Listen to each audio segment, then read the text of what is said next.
Kalau jalan yang dibangun pemerintah ini? Ini Pak, ini jalan Pemda ini.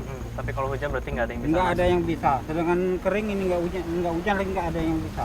Udah berapa lama warga kesulitan gitu?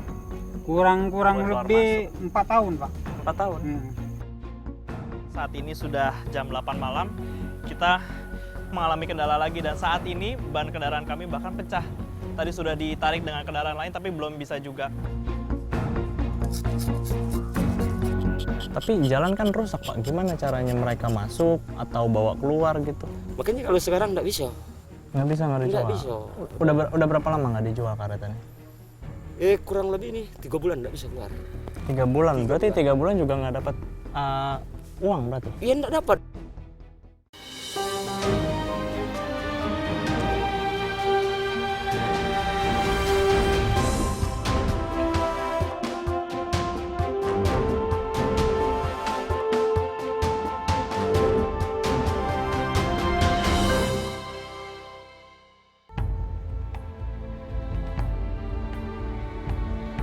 Perjalanan Indonesiaku membawa kami ke salah satu provinsi terkaya di Indonesia, yakni Sumatera Selatan.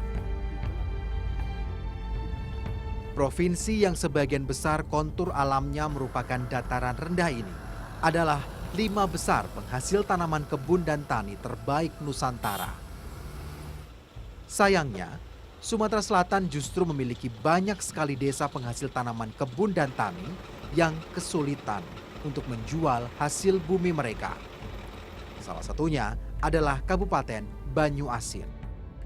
Lebih dari setengah jumlah desa di kabupaten ini masuk ke dalam daftar desa tertinggal dengan kondisi jalan yang memprihatinkan.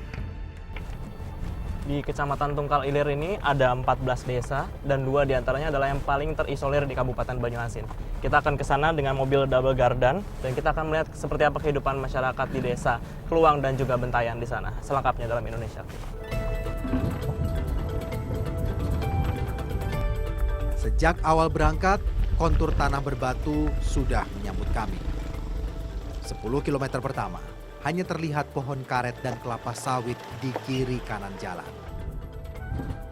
Jalan selebar 6 hingga 7 meter ini merupakan perlintasan utama warga untuk keluar masuk desa.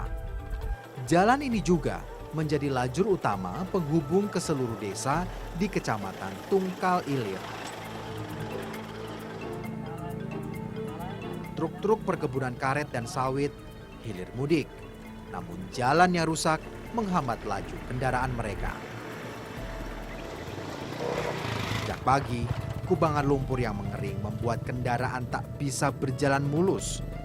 Bahkan, puluhan truk pengangkut kelapa sawit harus terhenti akibat kendaraan yang berada di paling depan tak dapat melaju. Antrian kemacetan mengular hingga 400 meter ke belakang. Warga pun ramai-ramai membantu para pengemudi agar dapat melalui hambatan ini. Pemirsa, belum sampai setengah perjalanan tapi kondisinya seperti ini dan hal serupa memang terjadi beberapa kali dalam sebulan. Apalagi kalau cuacanya hujan seperti saat ini, kondisinya bisa lebih parah. Mereka bahkan bisa terjebak lumpur berhari-hari. Jadi kendaraan dari luar memang terlihat mudah untuk masuk, tapi kendaraan dari dalam biasanya terjebak di sini. Dan lumpur ini bisa saja membuat kendaraan mereka selama beberapa pekan ada di tempat yang sama.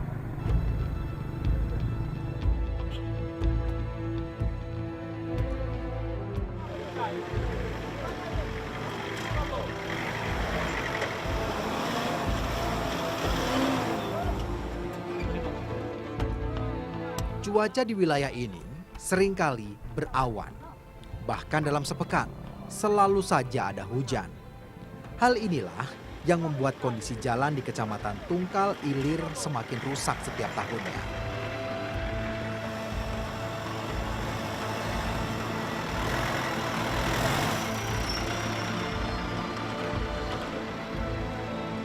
Genangan air di badan jalan membuat kedua lajur semakin licin untuk dilalui.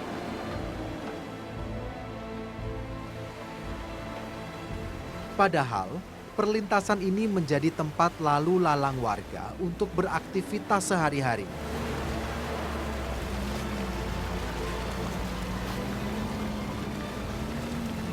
Lebih dari 1.500 jiwa yang bermukim di Kecamatan Tungkal Ilir bergantung pada jalan ini.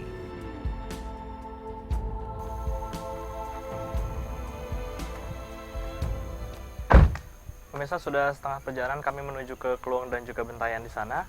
Dan kalau musim hujan kondisinya memang seperti ini. Mobil-mobil double gardan yang keluar masuk desa ternyata juga masih mengalami kendala seperti yang kita alamin sekarang. Pak, Iya, Pak. di sini ada berapa jalur yang bisa digunakan sama warga untuk keluar masuk desa? Cuma dua jalur rusak semua, Pak. 2 jalur, Mhm. itu rusak semua. Rusak semua. Satu jalur cuma numpang di PTP kan. Mhm. Satu jalur ini lah. Inilah keadaannya. Kalau jalan yang dibangun pemerintah ini? Ini, Pak. Ini jalan Pemda ini. Mhm. Ka- Tapi kalau jalan yang dibangun perusahaan juga sama kondisinya kayak sama, Pak, kayak inilah. gitu? Kalau lagi hujan gimana kondisinya, Pak? Gimana caranya masuk? Lebih parah lagi, Pak. Kondisinya. Berarti nggak ada yang Nggak bisa bisa, masuk? nggak bisa. Mobil double lagi kayak ini lah. Apalagi mobil biasa kan. Tapi semua warga itu biasanya naik Seluruh. mobil? Hmm. Cuma pakai motor cuma. Ya, bisa pakai motor. Motor bisa. Ya, mentah-mentah sebaik ya. Tapi kalau hujan berarti nggak ada yang bisa Nggak masuk? ada yang bisa. Sedangkan kering ini nggak hujan lagi nggak ada yang bisa. Setir kendaraan kami bermasalah. Pengemudi kami tidak bisa mengarahkan kedua ban depan ketika mobil melaju. Akibatnya, mobil double gardan ini harus kami parkir di sini. Ternyata sambungan setir ke roda kendaraan kami terlepas. Setir harus disambung dahulu agar kami bisa melanjutkan perjalanan. Masuk.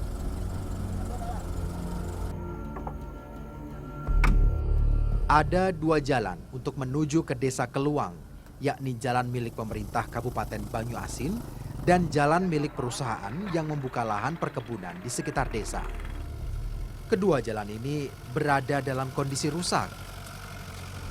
Bahkan ketika air hujan merendam jalan, kondisi jalan bertambah licin dan menghambat aktivitas warga. Lumpur setebal 30 cm hingga 1 meter menjadi tantangan bagi siapapun yang hendak melalui jalan ini. Tak terasa, hari sudah malam. Namun, kami masih dalam perjalanan. Sudah 5 jam perjalanan, kami belum juga tiba di Desa Kluang dan juga Bentayan. Kondisi jalan ini masih menjadi satu-satunya kendala bagi kami untuk masuk ke dalam. Saat ini kendaraan kami mengalami kerusakan pada bagian setir ban. Dan sampai berapa lama lagi nih, Pak, kita ke dalam?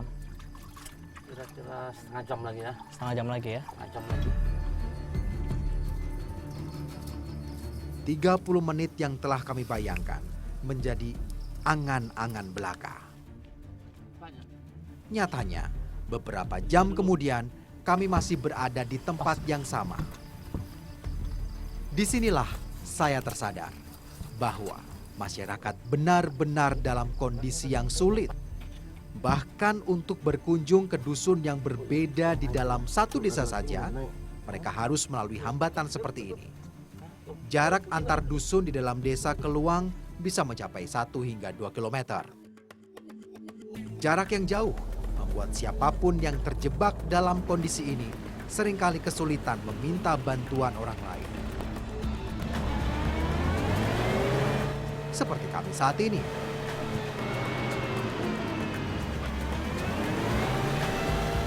Hujan deras membuat lumpur semakin mengental dan otomatis kendaraan kami semakin sulit melaju. Pemirsa, ini sudah 7 bahkan hampir 8 jam perjalanan untuk menuju ke Desa Kluang. Saat ini sudah jam 8 malam. Kita mengalami kendala lagi dan saat ini ban kendaraan kami bahkan pecah. Kami nggak tahu bagaimana cara mengatasi kendala ini. Hari sudah malam, saat ini hujan juga masih turun dengan deras.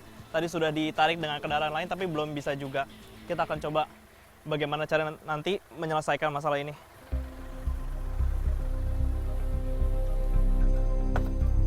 Dengan bantuan lampu senter seadanya, warga membantu kami mengganti roda kendaraan yang pecah.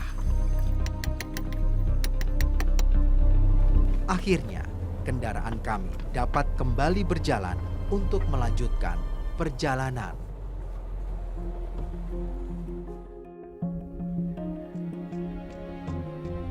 Desa Keluang bukanlah desa yang ramai dan padat penduduk. Sekitar 1.500 warganya terbagi ke dalam banyak dusun yang tersebar berjauhan. Sebagian besar dari mereka bekerja di perkebunan karet. Menjadi petani karet merupakan pekerjaan mereka turun-temurun.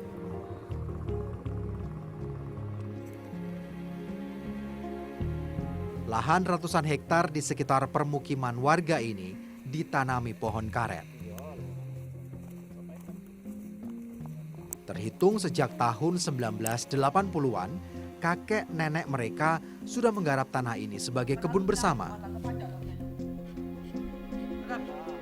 Tidak hanya laki-laki yang bekerja di sini, para perempuan juga turut menyempatkan waktu mereka untuk menderes getah karet. Sejak pukul 7 pagi, lahan kebun sudah ramai dikunjungi para petani karet. Hanya pohon-pohon yang berusia lebih dari 5 tahun yang dapat diambil getahnya. Dari 1 hektar lahan ini saja, setiap petani bisa mengumpulkan 60 kg getah dalam sepekan. Sayangnya, harga getah karet menurun drastis sejak 2 tahun terakhir. Ketika harga getah karet pernah mencapai Rp12.000, setiap petani bisa mendapatkan uang sebesar Rp700.000 dalam sepekan. Saat ini, pendapatan mereka hanya mencapai 1/4-nya saja. Dengan harga karet pasaran sebesar Rp3.500 per kilogram saat ini, para petani hanya mendapatkan uang sebesar Rp100 hingga Rp200.000 saja dalam sepekan. Tentu, semakin timpang dengan harga kebutuhan pokok yang selalu merangkak naik. Kalau dari sini biasanya dijual paling jauh kemana? Ya kalau jalan ini misalnya lancar, ya ada yang di sini beli ada. Tapi Ada yang masuk ke dalam. Iya. Tapi kalau untuk sekarang susah, kati yang beli. Nah, ya sekarang kan kadang-kadang kita mau jual, ya katanya kalau mau bon, ya silakan gitu. Ya kita kalau ini diutang, kita bagaimana kita makan? Tapi jalan kan rusak Pak, gimana caranya mereka masuk atau bawa keluar gitu? Makanya kalau sekarang nggak bisa. Nggak bisa nggak dijual? Nggak bisa. Udah berapa lama nggak dijual karetnya? Kurang lebih nih 3 bulan nggak bisa keluar. 3 bulan, berarti 3 bulan juga nggak dapat uang berarti? Iya nggak dapat.